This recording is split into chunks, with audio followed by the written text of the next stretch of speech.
je vous retrouve aujourd'hui pour une nouvelle vidéo. On va papoter porte-bébé et plus spécifiquement deux porte-bébés de la marque Infantino. Infantino, c'est une marque qui est arrivée en France il y a un an, je crois, un truc comme ça, et qui propose pas mal de modèles de porte-bébé, dont les deux dont je vais vous parler, et j'en ai déjà présenté un sur le blog, je mettrai en barre d'infos. J'ai mon assistant qui papote là en dessous.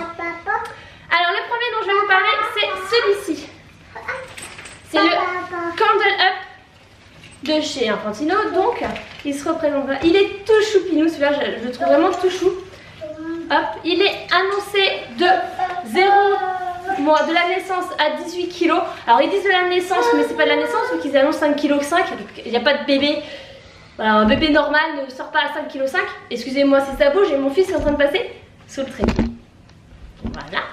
Merci mon chéri. Donc voilà, moi je le conseille pas dès la naissance parce que au niveau de la position N, ça va pas pour moi. Alors, je vais vous montrer l'installation, c'est le principal sur ces porte-bébés parce qu'ils ont une installation qui est un peu particulière. On va filer un peu, voilà. Donc ce sont des porte-bébés, on les enfile, on va déjà enfiler. Hop, comme ça. Voilà, donc là je l'ai enfilé. Vous voyez derrière, ça, je vais me descendre parce que j'aime bien quand c'est plus bas. Voilà, on règle ici, ici. Cette partie-là, c'est pour venir accrocher ça.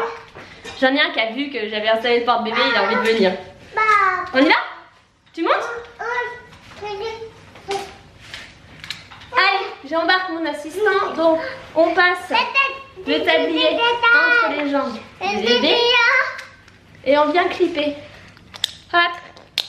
Je clippe ici. Donne, laisse ton bras. Je clippe ici. Je clippe ici. Et je clippe ici. Voilà. Oh. Et après vous réglez.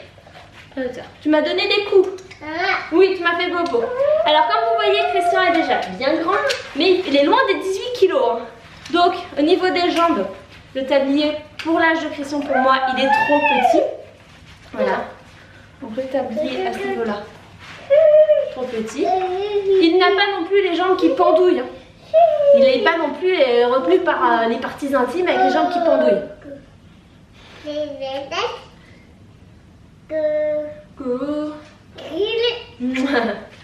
Alors, excusez-nous, on fait des bisous et des câlins en même temps.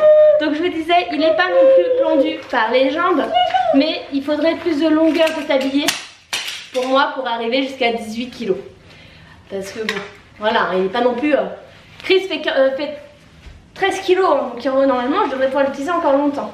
Au niveau de la hauteur du tablier, comment dire, c'est un peu court aussi. Ça par contre, de côté on puisse mettre les mains, j'aime bien. Petit gadget, mais j'aime bien. Il est assez confortable, franchement, au niveau des bretelles. Il est assez confortable pour son prix. Et comme la ceinture qui est bien large, ça le fait, ça va. Voilà, vous voyez, même là en dessous, là c'est assez large, c'est vraiment très agréable. La capuche, c'est vraiment pour les tout petits.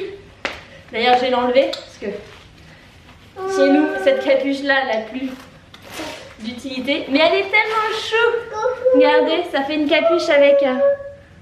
Coucou. Tu fais coucou? Regardez. Coucou. Mais bon, Christian, il n'a jamais pu la mettre parce que c'est vraiment pour les premiers mois. Parce qu'après, c'est trop court au niveau du tablier, tu peux plus la ramener au niveau de la tête. Voilà. Qu'est-ce que je peux vous dire d'autre? C'est un porte-bébé qui se porte également au dos. Je vais pas vous montrer parce qu'il faut être à deux pour installer au portage dos. D'où par sa conception en fait, le fait de devoir clipper le porte-bébé. On peut pas installer au dos seul, c'est un souci pour moi. Ou alors c'est toute une technique, c'est super compliqué. Tu vas descendre? Je te lâche, on essaye l'autre porte-bébé? Un dernier tour? Tout. Voilà. Donc le premier. Donc pour défaire, c'est tout simple. Hop, on vient détacher les clips. On soutient bien bébé. Et on descend. Oui, je vais te mettre... Vous voyez comment c'est fait? C'est pour ça, on est obligé d'être à deux pour installer en dos. Donc, Pour le détacher, je détache et je repasse par-dessus. Le second porte-bébé, c'est celui-ci. Ah ouais, oui, c'est un porte-bébé. Comme vous voyez, il est ultra compact. Voilà, la banane. Il s'appelle le Zip Travel. C'est vraiment le porte-bébé à petit prix. Il coûte une trentaine d'euros. Donc franchement, il coûte vraiment rien. Mais c'est le porte-bébé que vous allez utiliser vraiment pour de l'occasion. C'est vraiment pour des portages d'urgence, on va dire. Ou alors vous n'avez pas beaucoup de place. Mais voilà, c'est vraiment pas un porte-bébé pour porter au quotidien et porter longtemps. Moi, cette porte-bébé, je l'avais amenée avec moi dans le bateau quand on est parti en Corse. Donc hop, on va l'ouvrir. Hop. Et voici à quoi il ressemble. Voilà, donc c'est un porte-bébé vraiment tout fin. Excusez-moi encore pour ma sirène. C'est vraiment un porte-bébé tout fin. On est vraiment sur quelque chose de pas épais du tout au niveau des bretelles. Donc c'est pour ça que je vous dis niveau confort, c'est du portage court. Et il a annoncé de la naissance à 18 kg, pareil, donc eux ils disent 5,5 kg, on ne fait pas naissance 5,5 kg. Voilà, de 5,5 kg à 18 kg. Pareil, hein, je ne le conseille pas de la naissance parce que même à partir de 5 mois, parce qu'ils ne sont pas réglables.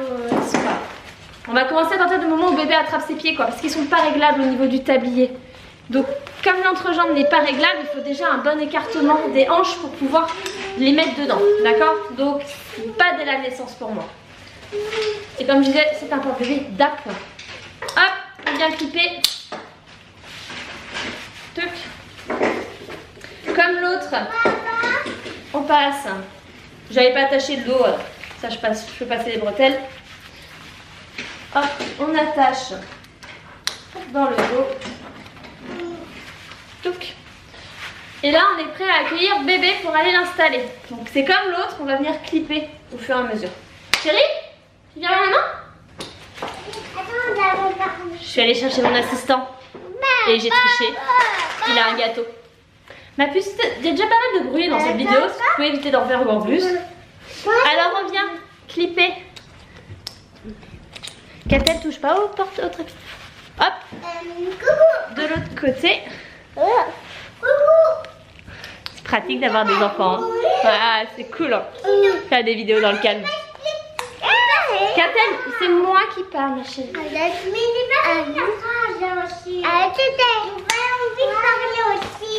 Après. Voilà, donc là, il est installé. Je vais me mettre face à la lumière, que vous voyez mieux. Donc c'est un porte-bébé. Le tablier est court, même s'il est un peu plus grand que l'autre, je crois. Ouais, il est un peu plus haut que l'autre. Hop. On a une assise qui est comme l'autre, mais là, c'est vrai qu'elle est plus correcte. Par contre, on est vraiment sur un porte-bébé qui n'est pas confort sur du portage long. Donc c'est vraiment pour de l'appoint. Je répète encore une fois, c'est de l'appoint. Après, il coûte 30 €, donc c'est ultra pratique. Par exemple, si vous faites des allers-retours voiture-école, c'est quand même pratique. Si vous faites, je sais pas, vous avez fait des courses ou je sais pas, vous allez marcher jusqu'à une gare ou quoi, avoir un sac à main ou sac à manger, c'est quand même pratique pour pouvoir marcher, pour les mettre dedans rapidement. Voilà. Qu'est-ce qu'il y a? En fait, on n'est pas fini ma phrase tout à l'heure. Vas-y, finis. En fait, moi j'étais en train de dessiner et je pouvais pas finir et j'y arrivais. C'est tout. Et moi plus. C'est tout. C'est juste que c'est comme ça. Voilà pour ce porte-bébé. Bon, si vous me demandez de choisir entre les deux, je vous dirais celui-ci. Pour le côté pratique, léger, petit, à point, et il durera pour moi plus longtemps que l'autre. Pour de l'appoint, je l'aurais dit 50 fois, mais c'est de l'appoint vraiment. L'autre porte-bébé pour moi est limité. Voilà, c'est un porte-bébé, vous allez l'utiliser 1 an et encore. Mais c'est des bons produits, pour leur prix c'est des bons produits. Je vais préciser un truc, ce ne sont pas des porte-bébés physiologiques. Il y a quand même la position des jambes un peu relevée et une petite position en M. Regardez, hop, quand on installe bien l'enfant.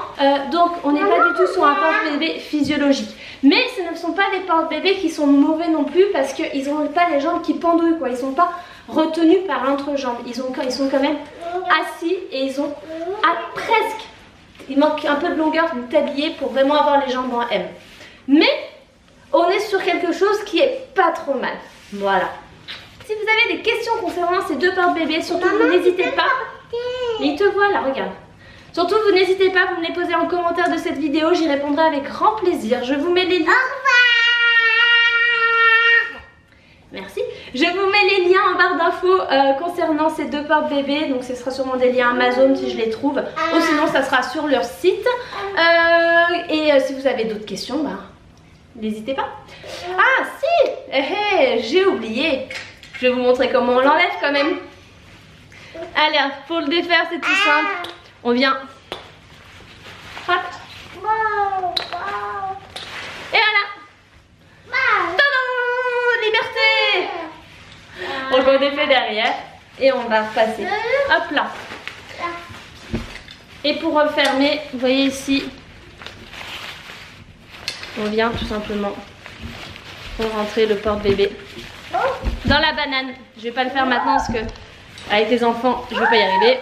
Non mais c'est comme ça. C'est une touche au pied là. Voilà. Donc sur ce, je vous fais des gros bisous et je vous dis à très bientôt dans une prochaine vidéo. N'hésitez pas à mettre un petit pouce bleu pour cette vidéo supra chaotique pour me soutenir avec ces enfants qui n'aident pas du tout. Et je vous fais des gros bisous, je vous dis à très bientôt. Ciao ciao.